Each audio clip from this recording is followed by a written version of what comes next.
저는 히브리서를 쓴 분이 보통 사람이 아니라고 생각합니다. 제 이해로는 이분은 히브리 사상, 그리고 히브리 민족의 전통, 그리고 유일신 사상을 잘 소화한, 그리고도 예수님이 오셨을 때 예수님이 누군가 하는 것을 가장 잘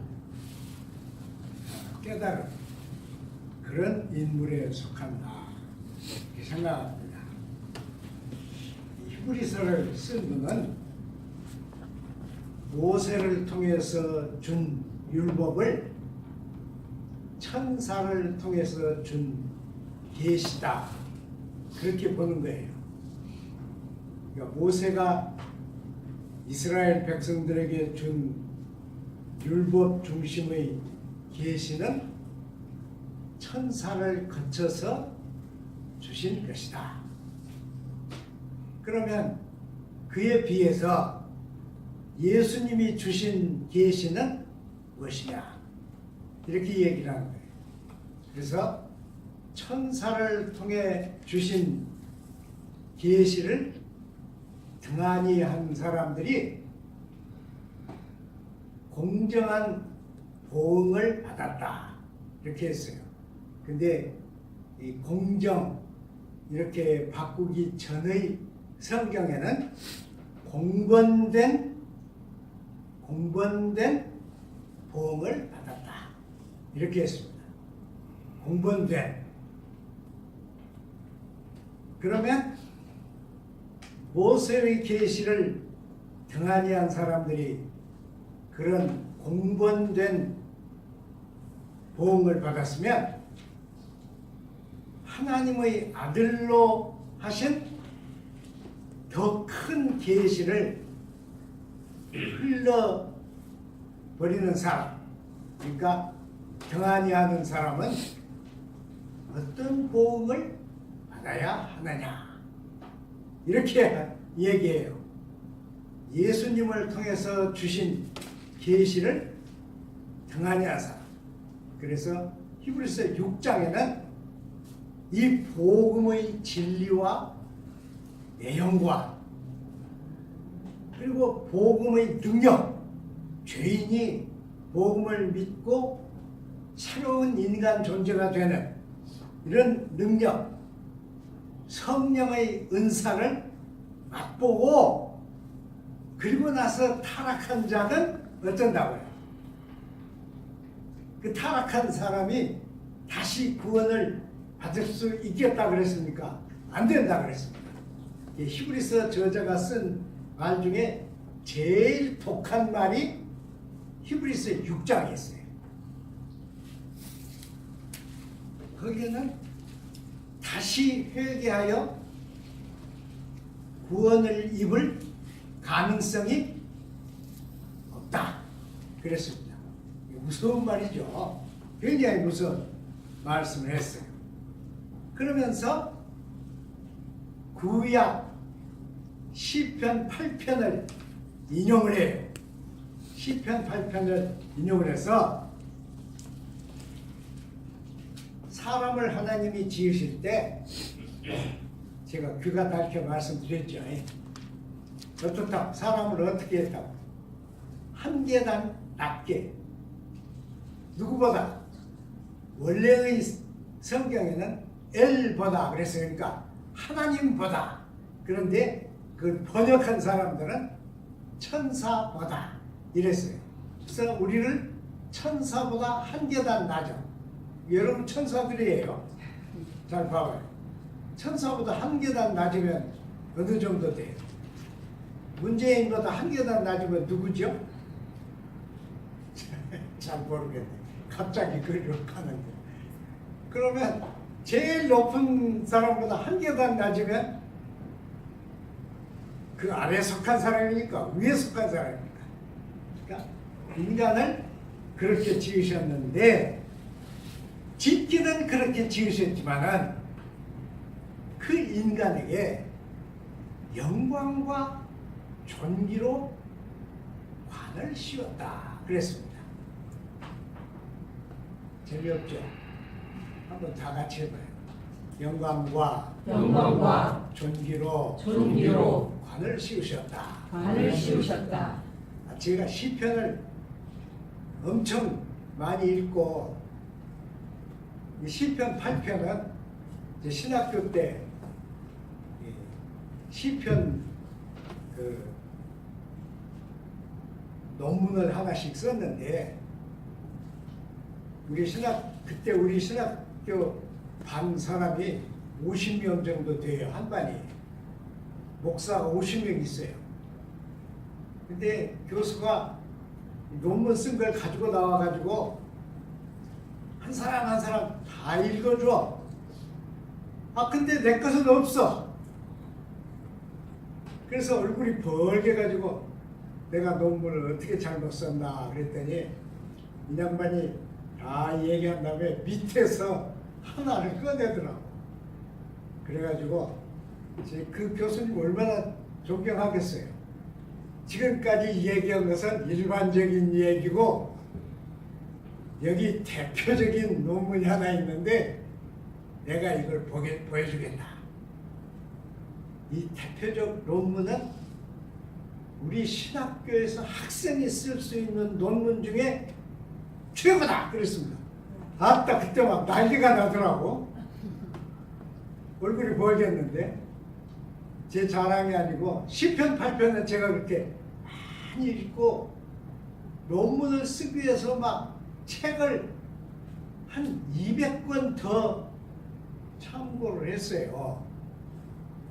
이제 이 얘기를 하려고 하는 거예요.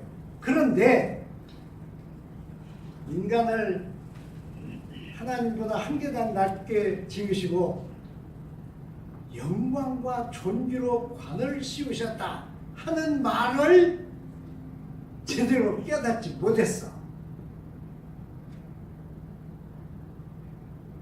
지난번에 제가 목회한 교회에서도 이 시편 8편은 여러 번 설교했습니다. 근데 제대로 못 깨달았어. 이게 얼마나 중요한 말인가 하는 걸 몰랐단 말씀이에요. 이제 늙어서 곧 죽게 됐는데 성경을 다시 읽어보면서 야, 이 죽일 놈아, 이렇게 존귀한 말씀을 지나가다니. 그래서 오늘 다시 얘기를 하는 거예요. 여러분께 영광과 존귀로 관을 씌웠다. 그럼 모세가 영광과 존귀로 관 썼다는 얘기예요? 천사가 영광과 존귀로 관 썼다는 얘기예요? 아니에요. 인간이 영광과 존귀로 관을 쓴다. 영광은 뭐예요? 영광.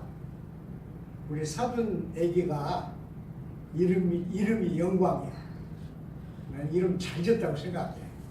매번 걔를 부를 때마다 앞에다가 뭘 넣어요? 하나님 넣으면 저는 하나님 영광이다. 이렇게 됐잖아요. 그 얘기 하려고 하는 거 아니에요. 영광이 뭡니까? 영광은 하나님만의 본휘, 빛광자의 그 군대 군자 쓴 휘자예요. 본휘. 그러니까 우리가 이렇게 이해를 해야 옳아요. 영광은 뭐냐? 하나님께만 사용하는 말이다. 오로지 하나님께만 우리가 돌려드리는 말이다. 그럼 축구 선수가 막 잘해가지고 공차 넣었는데 나중에 축구 끝난 다음에 이 집엔 꼭 운동장에도 아나운서가 있어요. 그죠? 운동장 아나운서 가서 물어봤어. 오늘 공 넣어서 승리를 했는데 어떻게 생각합니까? 이 사람이 오직 하나님께만 영광을 돌립니다. 우리나라의 특징이에요.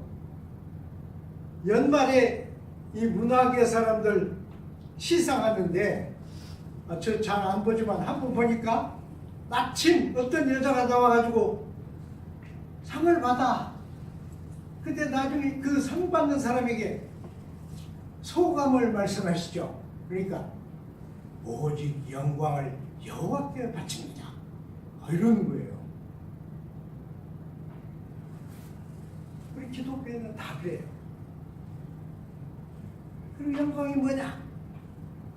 오직 하나님께서만 볼 수 있는 광이다. 광이에요. 하나님의 본이에요. 이것이 영광입니다. 그래도 아직 여러분 모르시죠? 우리나라 사람들이 보편적으로 생각하는 영광은 뭐예요? 로또 당첨! 미안해, 그렇게 얘기해서. 이건 글로리아. 그러면 이것은 그릭 말로는 독사입니다. 아주 좋은 말이에요. 독사가 뭐예요? 사람 불러 죽이는 거잖아요. 그래서 저는 이렇게 외웠어. 그 독사를 외울 때. 한 군데만 쓰는 것. 그 독사가 뭐예요? 여호와께만 쓰는 것. 그게 영광입니다. 그럼 존귀는 뭐예요? 존귀는 우리 사람들은 영광과 존귀 그러지 않고요. 존귀와 영광 그럽니다. 우리 사람 꼭 그래. 왜 그러느냐? 존귀는 인간을 중심으로 한 거예요. 그래서 완전히 우리는 존귀 그러면 최고의 인간이에요.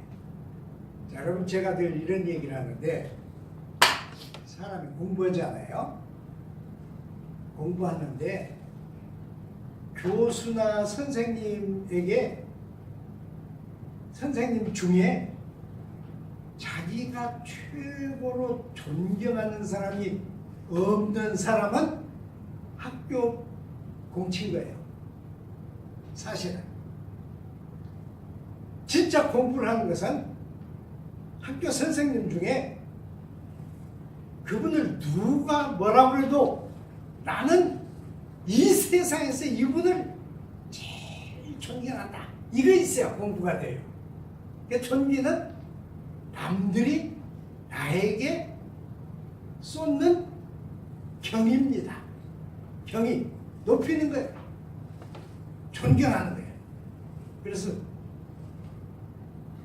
경의 높이 보는 거예요.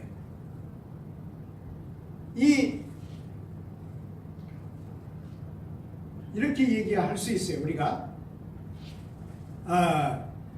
영예, 위엄, 경의, 존경, 귀히 여김, 공경 이것들의 총화가 존귀입니다.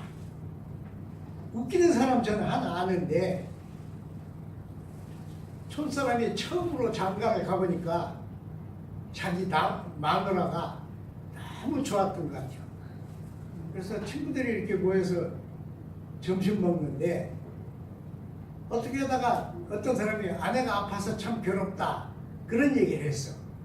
근데 다 아내 얘기를 한마디씩 하더라고. 나는 못했어. 그래 가만히 있었는데 내 앞에 말한 한 사람이 자기는 자기 마누라를 존경한다 그러더라. 그 말이 나오자마자 다 목사님들인데 목사님들 얼굴을 보니까 그 좀 한 거 있죠. 마음에 안 맞을 때 얼굴에 이렇게 한 말도 안 해도 나오는 거 있잖아요. 없어요? 모두가 얼굴에 그냥. 그래서 깜짝 놀랐어요. 나중에 진짜 그 사모님이 그렇게 존경할 만한 사람인가 봤더니 얼굴에다가 막 군을 엄청 발랐는데 군 바르기 전에 뭘 해서 이 구멍들을 다 메꿨는데 그러더라. 그래도 존경해. 사실은 남자와 여자가 같이 사는데 존경심이 하나도 없으면 그 잘못된 거예요. 안 그래요? 아까 제가 말씀드린 대로 이 여러 가지가 합해질 때 그것이 존귀입니다. 그런데 왜 우리가 하나님께 자꾸 영광을 돌려? 하나님 자체가 영광인데 왜 영광을 돌리느냐? 그것은 하나님이 영광의 본체시지만은 그렇기 때문에 하나님은 우리 인간들이 하나님께 영광을 돌리기를 바래. 교장 선생님이 위대하시고 훌륭하시지만은 교장 선생님은 모든 학생이 존경하기를 바래. 모든 선생님이 존경하기를 바래. 선생님 중에 하나만 교장직을 헛것이야. 그러면 교장의 그 존귀는 어떻게 돼요? 깨져. 지금은 학교마다 그거 있잖아요. 노동자들이 구성하는 그거 뭐죠? 노조.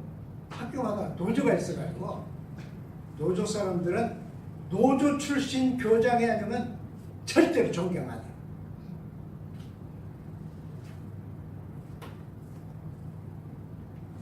똑같이 하나님은 하나님을 아는 사람이 하나님을 믿는 만큼 영광을 돌리기를 바래요. 왜 그러냐?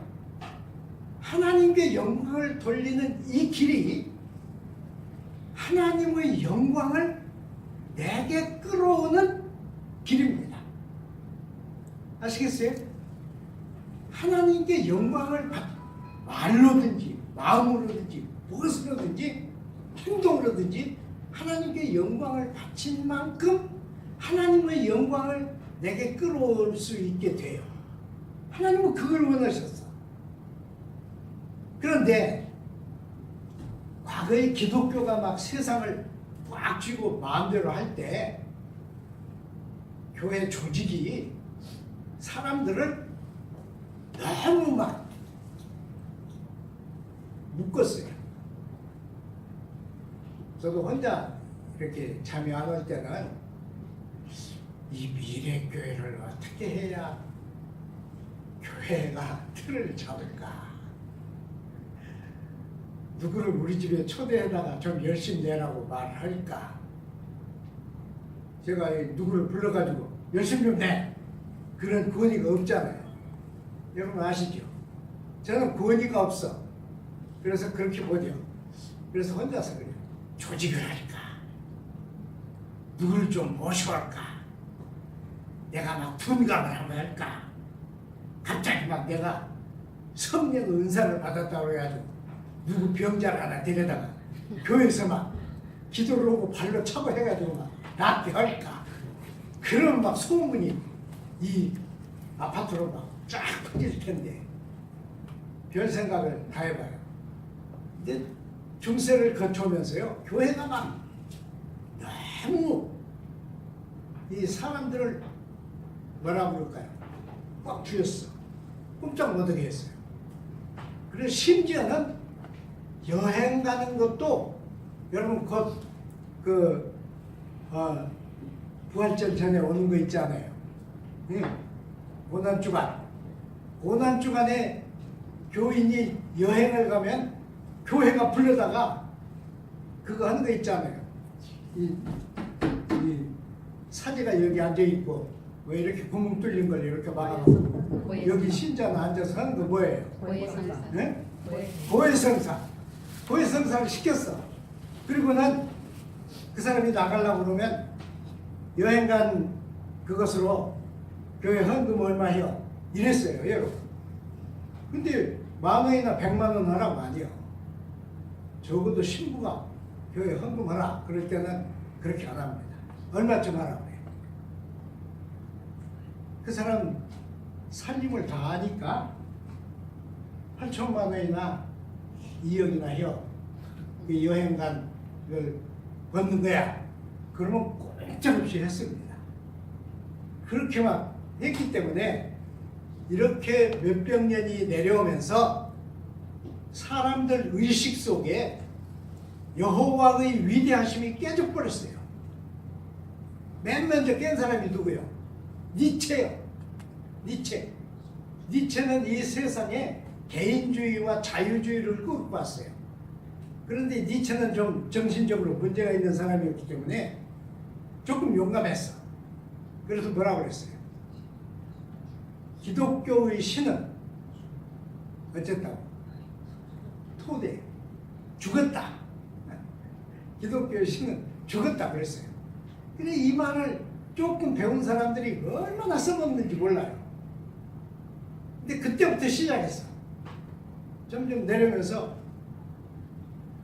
여호와 하나님의 올마이티가 전능히 인간들 속에서 깨졌습니다.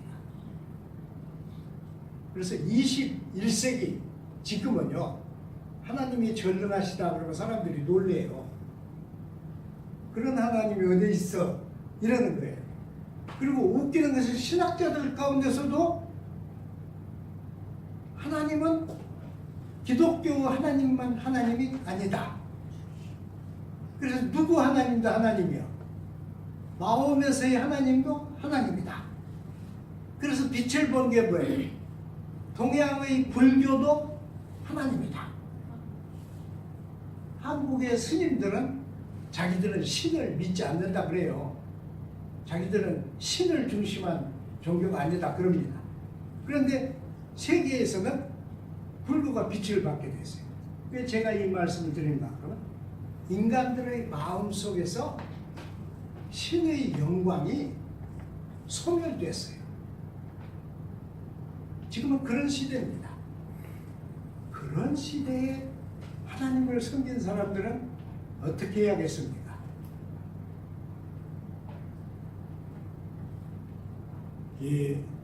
기업을 하다가 아버지 때에서 기업이 망해. 그럼 그 아들이 어떻게 돼요? 아들이 어떤 정신으로 그 망한 기업을 받아야 돼요? 그것이 21세기의 신자의 자리입니다. 어찌란 말이에요? 지금은 우리가 정말 경성해서 하나님의 영광을 하루 종일 구해야 돼. 모든 일을 통해서 구해야 돼. 모든 일을 통해서 바쳐야 돼요. 영광을 바치는 만큼 하나님의 영광이 내게 쏟아져요. 하나님의 영광이 내게 쏟아진 만큼 존귀와 은총이 넘치는 거예요. 은총은 내게서 생기는 게 아니에요. 그런데 아까 말씀드린 것 같이 너무 교회가 독재를 해서 사람들이 다 교회를 쳐버렸잖아요. 지금 세계에서 교회가 거짓말 잘해서 크더라도 한국만 교회가 큽니다. 미국은 한국만큼 큰 교회가 있기는. 사람들이 하나님 그러면 여러 하나님 중에 하나 이렇게 생각해요. 그래서 구원도 어떻게 생각하느냐? 아까 이 큰 구원을 등한히 여기만 그런데 구원도 어떻게 생각합니까? 우리 이럽니다. 하나님의 말씀을 내가 잘 깨달아가지고 흠집없이 내가 행동을 하고 모든 사람보다 내가 아무 약점도 없이 행동을 살고 모든 사람을 진짜 성경에 있는 대로 사랑하고 그래서 내가 온전성을 이루면 그것이 구원이다 그렇게 생각합니다. 여러분 안 그래요? 저는 그래요. 그래서 목사를 하려고 그러면 구원받은 증거가 있어야 하니까 목사들은 아무 약점도 교인에게 보이면 안 돼요. 그럼 어떻게 해요? 인간이 약점이 있는데 약점을 여러분에게 안 보이려면 제가 뭘 하면 돼요? 가식을 하면 돼. 머리가 없잖아요. 근데 여러분이 머리를 보이려면 어떻게 해야 돼요? 가발을 쓰면 돼. 한번 써볼까요? 근데 가식이 왜 나오냐? 외식이 왜 나오냐? 구원을 받은 사람은 온전하다. 그런 망상을 가지기 때문에 구원을 받은 사람의 모습을 보이기 위해서는 내가 가식을 하는 거예요. 근데 가식이라는 놈은 마귀의 장난이요. 마귀의 장난감이에요. 원래 우리나라 말 장난감은 뭐예요? 아이 좀 머리 좀 굴려요. 교회 와가지고는 경다 설교를 들을 때는 머리를 막 팍팍 굴려요. 여러분 미안해요. 그런 얘기해서. 근데 우리는 장난감 그런데 그건 중국말이에요. 순수 우리말 장난감 뭐예요? 아니 한국인은 아닌데. 놀이개. 그래서 옛날 우리 어머니들, 우리 할머니들은 옷을 입으실 때 여기다 놀이개를 찼잖아요. 놀이개 찼어. 그게 놀이개. 자, 여러분, 절대로 우리는 인간이지 천사도 아닙니다. 하나님이 예수 그리스도를 보낸 것은 천사들 구원하려고 보낸 게 아닙니다. 천사는 구원을 받을 필요가 없어. 천사는 타락하면 악마가 되지만은 구원을 받지는 못합니다. 하나님이 구원하시려고 하는 사람은 누구예요? 자기 약한 것을 고백하는 사람이에요. 자기가 모자라다는 것을 인정하는 사람이에요. 우리가 남을 용서하지 못하는 것은요, 자기가 완벽하다고 생각하니까 남을 용서하지 못해. 주기도문도 그랬잖아요. 우리가 우리 죄를 용서함 같이, 뭐라고 그랬어? 우리가 남의 죄를 용서함 같이 우리 죄를 사하여 주옵소서. 용서는 사실은 완벽해서 용서가 되는 게 아니에요. 부족한 것을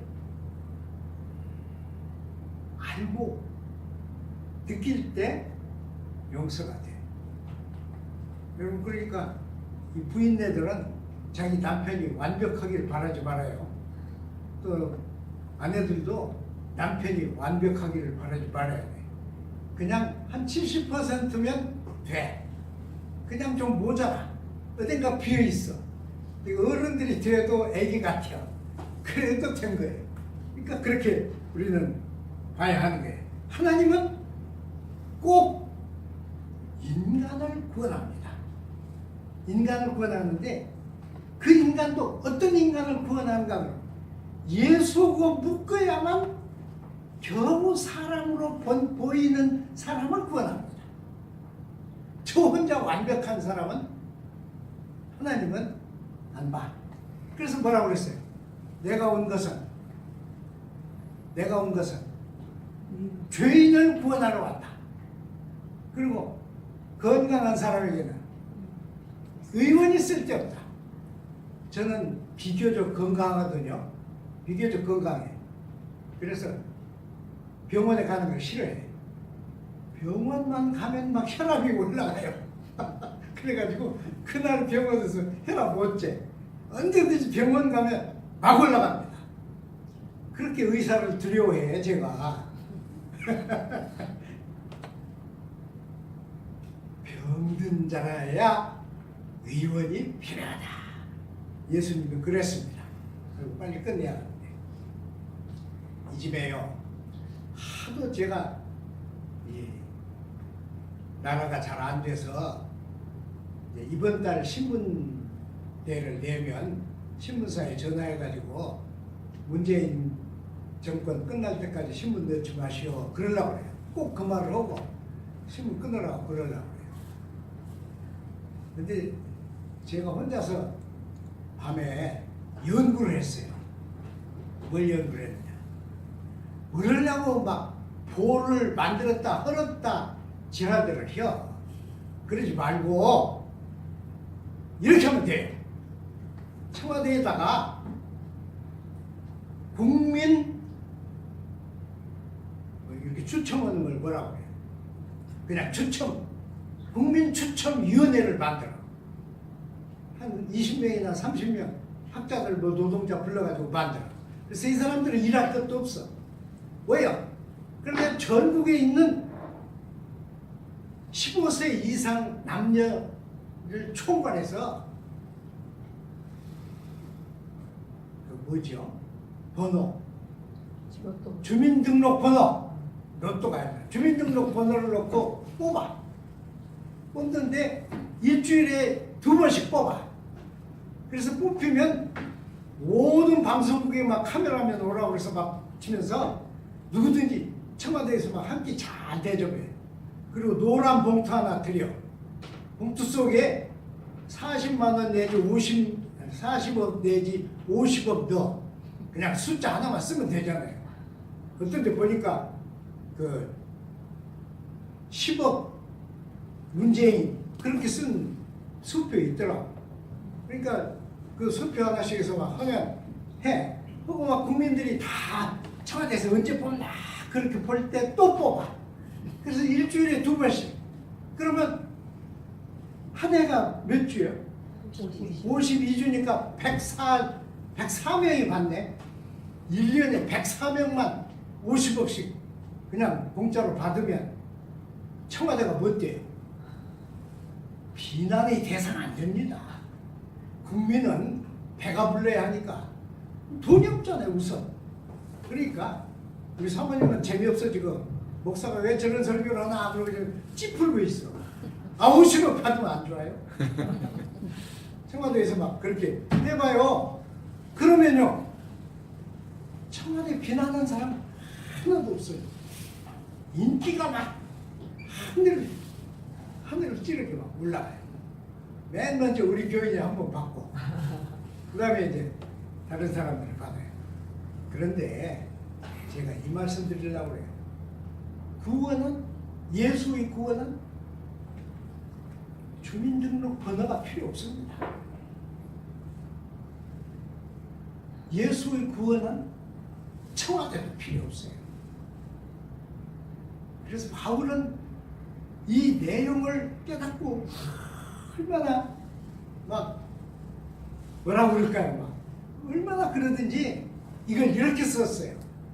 창세 전에, 그러니까 창세기가 이루어지기 전에, 창세 전에 하나님이 미리 예정하셨고 예정한 자들을 경륜을 따라, 때가 이루는 경륜을 따라 이 시대에 우리를 부르신 것이다. 여러분 그거 못 느껴요? 저는요, 제가 지금 이제 다 살았잖아요. 거의 다. 김영석이 어저께 김영석이 뭐 강의한다고 우리 집 사람이 와가지고 막 나오래.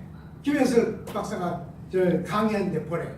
내가 웃으면서 안병욱 박사가 김영석이를 노변의 가인이라고 그랬다. 가? 제가 김영석하고 살려면 아직 멀었어. 그러면 안 되겠죠. 그렇게 그래서 하나님은 절대 사람을 구별하지 않습니다. 그래서 뭐라고 했어요? 그것을 하나님은 사람을 외모로 취하지 않는다. 재미있는 얘기를 하나 할게요. 제가 군대 생활할 때 그 영문 밖에 있는 교회 가서 주일학교 선생을 했거든요. 무슨 기광으로 그렇게 했는지 몰라요. 매주 못 나가게 하면 막 별짓을 다 해가지고 나가서 했는데 그 교회가 부흥회를 했어요.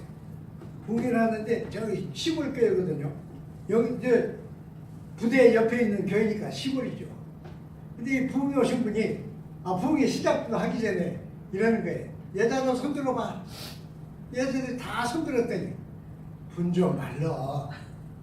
이러는 거예요. 시골 여자들이 다 이러다 오고 그런데 분발이라는 거예요. 그 양반의 그 요지는 이거예요. 사람을 만나러 가도 깨끗이 오고 가는데 하나님을 배우러 온 사람들이 그냥 와서 쓰겠냐.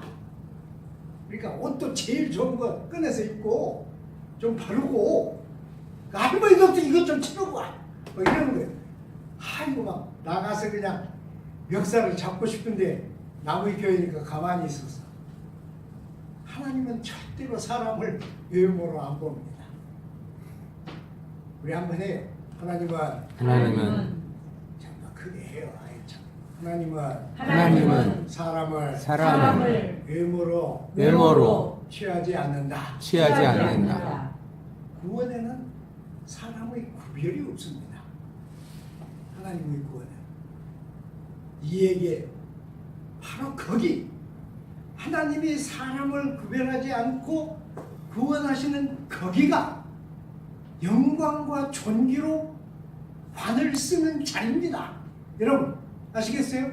그러니까 예수 그리스도가 내 주님이 되시고 내가 예수와 합해졌고 내 안에 예수가 계시고 예수 안에 내가 있고 이렇게 되는 순간에 하나님이 우리에게 하나님의 영광으로 관을 씌우시고 인간 최고의 존귀로 관을 씌우시는 거예요. 그러니까 구원받는 사람의 증거가 어디에 있느냐? 완벽한 인간이 아니고 하나님의 영광과 존귀입니다. 우리는 그걸 누릴 자격이 있어요. 그걸 누리라고 우리를 부르신 거예요. 그걸 누리라고 예수를 보내서 우리를 바꾸신 것입니다. 기도하겠습니다. 사랑하는 주님, 오늘도 저희가 모여서 하나님의 말씀을 상고하였습니다. 천사를 통하여 준 율법을 등한히 한 사람들도 공건된 보응을 받았습니다. 하나님이 외아들을 보내서 우리에게 베푸신 이 계시를, 이 존귀하신 계시를 등한히 한다면 어떤 보응을 받아야 하겠습니까? 그러나 하나님은 우리를 보응하시지 아니하시고 천사보다도 한 단계 낮게 지어진 우리를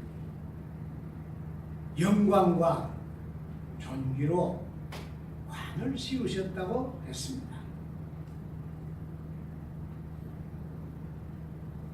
하나님의 영광, 하나님이 베푸시는 인간 최고의 존귀, 날마다 주님의 은혜를 감사하고 감사하면서 영광과 존귀를 안고 살아가는 우리 미래교회 신자들 다 되게 하여 주옵소서. 예수님 이름으로 기도드리나이다. 아멘.